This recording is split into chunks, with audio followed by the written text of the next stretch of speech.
Madras movie நேர்கள் அனைவருக்கும் இனிய வணக்கம். நான் உங்க தீபா பாஸ்கர். ஸோ இப்போ நம்ம என்ன படத்தை பத்தி பார்க்க போறோம்னா கட்ஸ் அந்த படத்தை பத்தி தான் பார்க்க வரும். எனக்கு ஒரு டவுட் தான், எதுக்கு இந்த படத்துக்கு கட்ஸ்ன்னு பேர் வச்சாங்கன்னு எனக்கே சத்தியமா தெரியல. நானும் ஒரு எதிர்பார்ப்போட தான் உள்ள போயிருந்தேன். ஸோ ஃபர்ஸ்ட் ஆஃப் ஆல் எடுத்த விட பார்த்தீங்கன்னா நம்ம ஸ்ருதி நாராயணா வந்து டெலிவரி கெட்டப்ல காட்டுறாங்க. அப்படியே டெலிவரிக்கு அப்படியே அம்மா அப்பா அப்படின்னு சொல்லிட்டு வந்து நிற்கிறதும், ஹீரோ சார் வந்து ஃப்ளாஷ்பேக் கெட்டப்ல வந்து அப்படியே முதுகுல பருத்தி வீரன் மாதிரி அருவாவை எடுத்துட்டு வந்து எல்லாரையும் வெட்டிட்டு அவரும் ஒரு பக்கத்துல மலை சாயிறாரு. அப்புறம் அவங்கள தூக்கிட்டு போய் ஒரு மருத்துவச்சி கூட்டிட்டு போய் காட்டுறாங்க. அங்க ஒரு குழந்தை பிறக்குது, அதுவும் ஹீரோ. ஸோ இந்த படத்துல ஸ்ருதி நாராயணோட போர்ஷன் வந்து இவ்வளவுதான் இருக்கு. நான் கூட போஸ்டர்லாம் பயங்கரமா போட்டு அப்படியே பில்டப்லாம் கொடுக்க அருவாலாம் வச்சிருக்கிறத பார்த்துட்டு ஒரு சிங்க பெண்மணியை காட்டுறாங்க, அப்படி காட்டுறாங்க, எப்படி காட்டுறாங்க, ஒரு பில்டப்ல தான் போயிருந்தேன். பட் அந்த மாதிரிலாம் இல்லை. ஓகே, பாராட்டலாம், நல்லா நடிச்சிருக்காங்க. ஏன்னா ஒரு மீன்காரி கெட்டப், அது ஹஸ்பண்ட் இறந்துட்ட பிறகு அந்த மீன்காரி கெட்டப் வந்து சிங்கிள் டேக்குன்னு சொல்லி இருந்தாரு.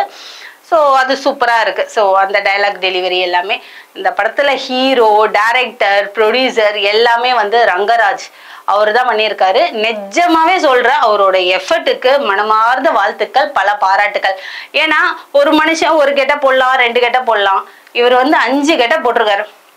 ஃப்ளாஷ்பேக்கில் ஒரு கெட்டப்பு, அதுக்கப்புறம் போலீஸ் கட்டிங் எல்லாம் வந்து சூப்பராக இருந்தது. அந்த உடம்பை ஏற்றி இறக்குறது, அதுக்காகவே எஃபர்ட் எடுத்தது, அதெல்லாம் சூப்பராக இருக்குது.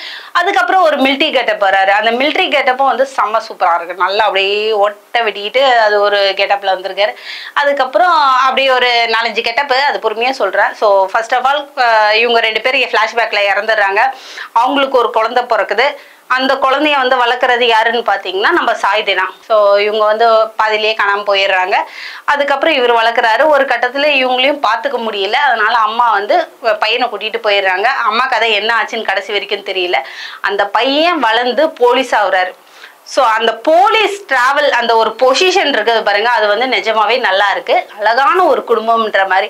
அவரோட ஒய்ஃப் யாருன்னு பார்த்தீங்கன்னா கேரளத்து பைங்கிளி, அதாவது நான்சி. ரொம்ப சூப்பரா அழகா ரொம்ப கியூட்டா இருக்கிறாங்க. அவங்களோட டைலாக் டெலிவரியா இருக்கட்டும், ஆக்டிங்கா இருக்கட்டும், எல்லாமே ரொம்ப சூப்பரா இருக்கு. ஆக்சுவலா ரொம்ப ரசிக்கவே வைக்குது எனக்கே வந்து. ஸோ அந்த போர்ஷன் நல்லா இருக்கு. அப்பா பொண்ணு கூட அந்த டிராவலிங்லாம் இருக்கு பாருங்களா, சின்ன சின்ன சண்டை, கோவம், அது எல்லாமே ரொம்ப கியூட், சூப்பர் அந்த போர்ஷன்ஸ் எல்லாமே.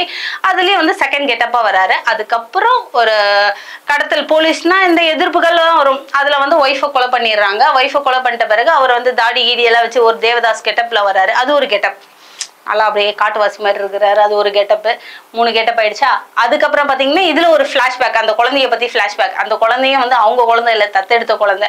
அதுல வந்து மிலிட்ரி கெட்டப் வராரு. அதுவும் சூப்பரா இருக்கு. இப்படியே சின்ன சின்னதா டிராவல் வரும்போது அந்த ஒய்ஃபை கொன்னவனா பழி வாங்க போறாரு. ஸோ பழி வாங்குறவன் யாருன்னு பார்த்தீங்கன்னா அவங்க அப்பாவே கொண்டு இருப்பான் பாருங்க, அவன் தான். ஸோ அந்த டிராவல் அப்படியே போகுது, சுற்றி வளைச்சி அப்படியே போயிட்டு இருக்கு. ஸோ இதுக்கு ஒரு சப்போர்ட்டா சாய்தினா சார் இருக்கிறாரு. நல்லா இருக்கு. படத்துல ஸ்ருதி நாராயணன் பாத்தீங்கன்னா படத்துல அந்த அளவுக்கு இல்ல, போஸ்டர்ல தான் போட்டு பில்டப் காமிச்சிருக்காங்க. படத்துல பொறுத்த வரைக்கும் ரங்கராஜ் அவர் தான் ப்ரொடியூசர், டைரக்டர், சூப்பரா பண்ணியிருக்காங்க. வாழ்த்துக்கள். எனக்கு அந்த கேரளத்து பைங்கிலியை தான் பிடிச்சிருக்கு. மியூசிக் எல்லாமே ரொம்ப நல்லா இருக்கு.